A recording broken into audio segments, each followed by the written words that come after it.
Hi, Santa Moon kiddos. I miss you guys so much, and I was thinking about you with art, and I'm so bummed we can't do more art together. So I started thinking maybe there's a way that we can do art, and if I can show you some art projects, maybe you can do them at home if you want to. Of course, no pressure, but if you are missing art and you want to do something that's fun, I'll try to give you an art lesson maybe once a week or so, and there are things that you can hopefully you'll have the materials at home. So for this project, it'll look something like this. Everyone's will vary a little bit. I'm going to stop it for just a second, and then I'll show you my table, and I'll show you all the supplies that you'll need for it and what you can do to get started, okay? All right, hold tight. Okay guys, so for this art project, you'll need a piece of paper. I have one large piece of paper, but when I actually did the project the first time, I used a smaller piece of paper, so it doesn't really matter if it's big or small. If it has lines on it, it's not a big deal. If you want a big piece of paper and you don't have one, you could always tape two pieces of paper together. You can get creative, right? The next thing I have is I have a lot of circles. This is a mason jar lid.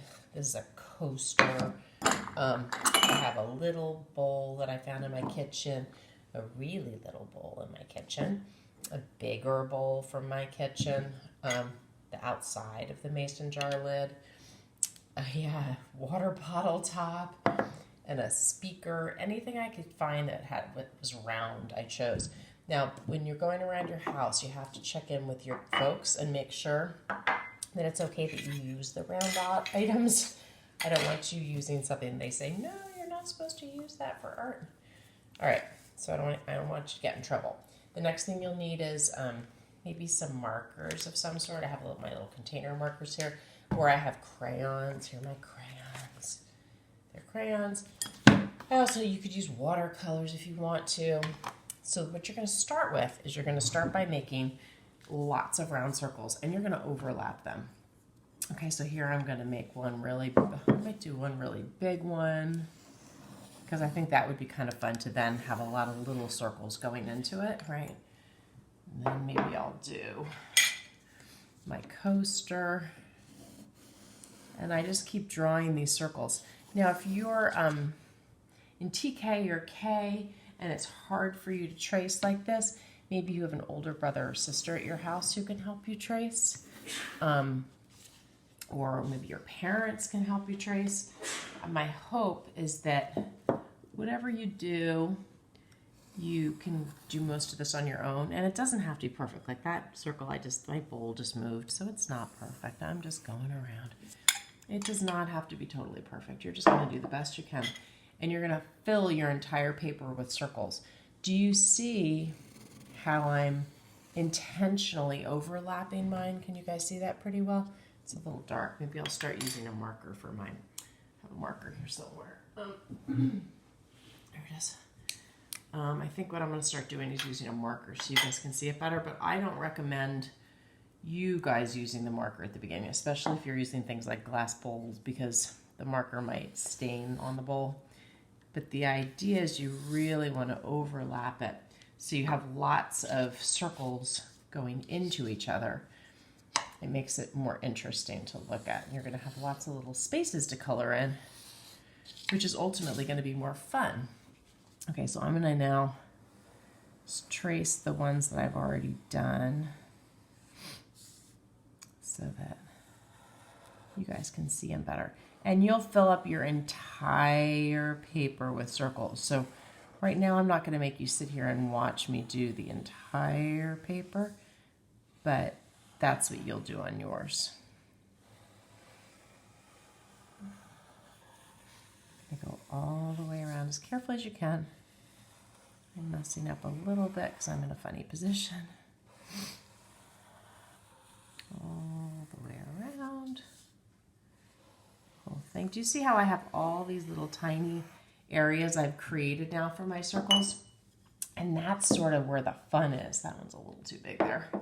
That's sort of where the fun is, and that's what I want you to get, so you have all these little tiny zones. And then what you're going to get to do is you're going to get to color them all. And every little tiny space you have is going to be a different color. That's what makes this kind of a fun activity because you end up finding all these little areas on your paper that you didn't even really realize you did. This one doesn't work so well. Don't use one of these because this thing makes it hard to go around. I don't recommend that. Anyway, coasters. The coaster was good. Mason jar was good.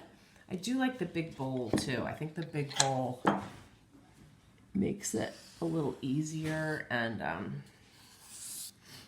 then you can do lots of little things into it. It kind of reminds me of the Olympic rings. Okay, so now you can start to color.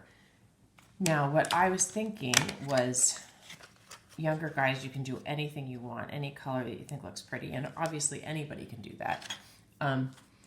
I was thinking for the older kids, what you guys might want to do is you might want to think about, like, if you made this part yellow and this part blue, maybe you'd make this part in here green, like the overlapping color would be the secondary color.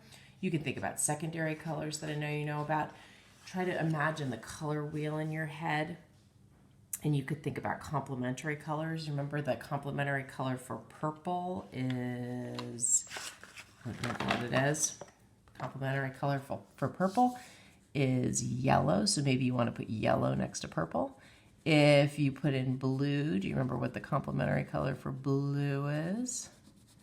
Yes, it's orange. And for red, if you put in red, your complementary color would be green.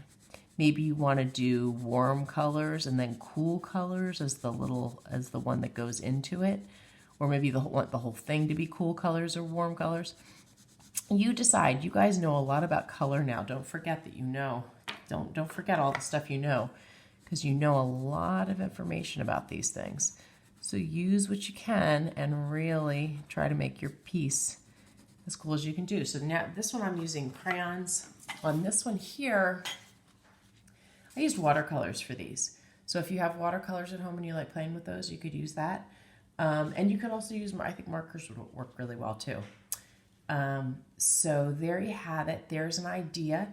This, I have to say, this piece here, it took me like an hour to do this, I think, because each little section has to be colored in. So if you get tired of it, put it aside, do something else, and then go back to it. But really see if you can fill up the whole thing with color and make it really beautiful. And it's kind of a fun thing. You could sit and listen to music and just color away. It's kind of a nice way to pass the time. Okay, hope you guys are well. Take care. Bye-bye.